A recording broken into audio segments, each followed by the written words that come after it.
Hello everyone and once again welcome back to Umar Taskeer YouTube channel. Myself Umar Taskeer.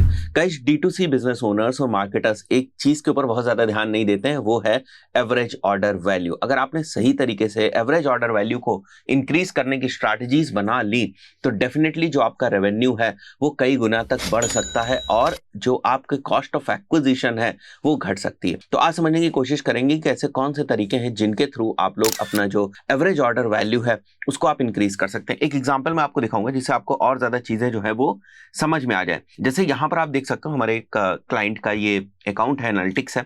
अब यहाँ पर देखेंगे अगर आप, तो हमने जो टोटल नेट सेल करी है वो इस मंथ में अगर हम देखें तो अप्रोक्सीमेटली हमने 33 लाख की नेट सेल करी है। यहाँ पर जो हम लोगों ने ऑर्डर्स जनरेट किए वो 852 ऑर्डर जो है वो जनरेट किए हुए। एवरेज ऑर्डर वैल्यू अगर आप देखोगे तो लगभग 4000 के आसपास एवरेज ऑर्डर वैल्यू है। बट अगर मैं आपको प्रोडक्ट की, जो ये प्रोडक्ट है, अगर मैं उसकी वैल्यू आपको बताने की कोशिश करूं तो एक प्रोडक्ट की अमूमन जो वैल्यू है वो 1200 से 1500 के आसपास जो है वो रहती है।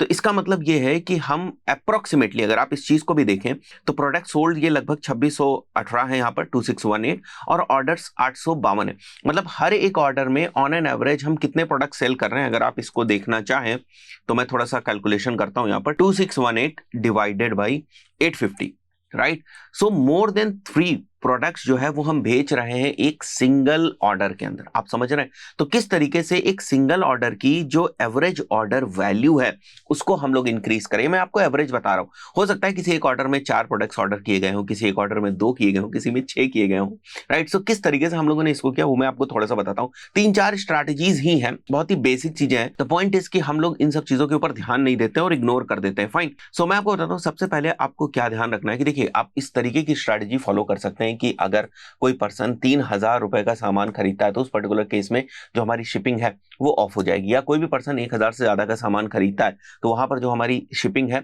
वो ऑफ हो जाएगी, शिपिंग फ्री रहेगी। इस टाइप के आप ऑफर्स क्रिएट कर सकते हैं। देखिए एवरेज ऑर्डर वैल्यू को बढ़ाने के लिए आपको डिफरेंट तरीकों से ऑफर्स ही क्रिएट करने हैं। अब पॉइंट ये है कि वो ऑफर को किस तरीके से आप क्रिएट करते हैं। So free shipping is one type of offer. इसी तरीके से अलग अलग ऑफर्स ही क्रिएट करते हैं, वरना कोई क्यों ही जो है वो ज्यादा आपको पे करके जाएगा, या वरना क्यों ही कोई जो है वो ज्यादा ऑर्डर्स करेगा, नंबर ऑफ जो प्रोडक्ट्स है उनको ज्यादा खरीदेगा। बात आप समझ रहे हैं, राइट?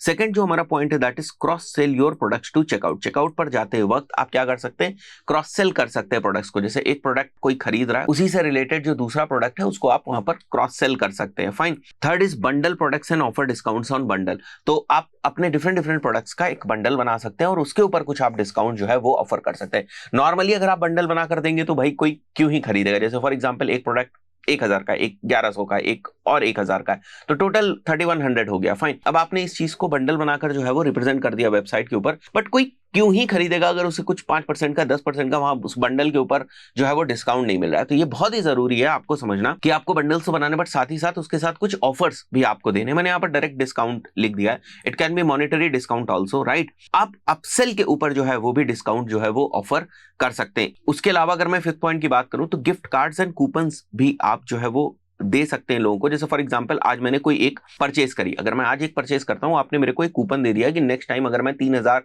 रुपए की परचेस करता हूं तो मैं ये कूपन को यूज कर सकता हूं, जहां पर मेरा 200 या 300 या 400 रुपीज जो है वो ऑफ हो जाएगा। ये एक जो है वो अमाउंट भी हो सकता है, ये एक परसेंटेज भी हो सकता है। पहली चीज तो ये हुई कि वहां पर उस यूजर के रिटर्न आने के चांसेस ज्यादा है, और उसके बाद आपको पता है कि भाई मेरी जो एक प्रोडक्ट की वैल्यू है वो 1000 रुपए है, तो अगर मैंने इसको 2000 रुपए या 3000 रुपए पे ऑफर दिया हुआ है कि भाई 3000 अगर स्पेंड करोगे तो ही ये कूपन जो है वो वैलिड होगा। एक बार में अगर 3000 स्पेंड कर रहे हो then this coupon is valid. अगर कार्ट वैल्यू 3000 है आप ये लगा सकते हो, तो वो वहां पर जो है वो क्या करेगा, वो अपनी जो कार्ट वैल्यू है उसको इंक्रीज करेगा, जो कि अल्टीमेटली जो आपकी एवरेज ऑर्डर वैल्यू है उसको इंक्रीज करेगा।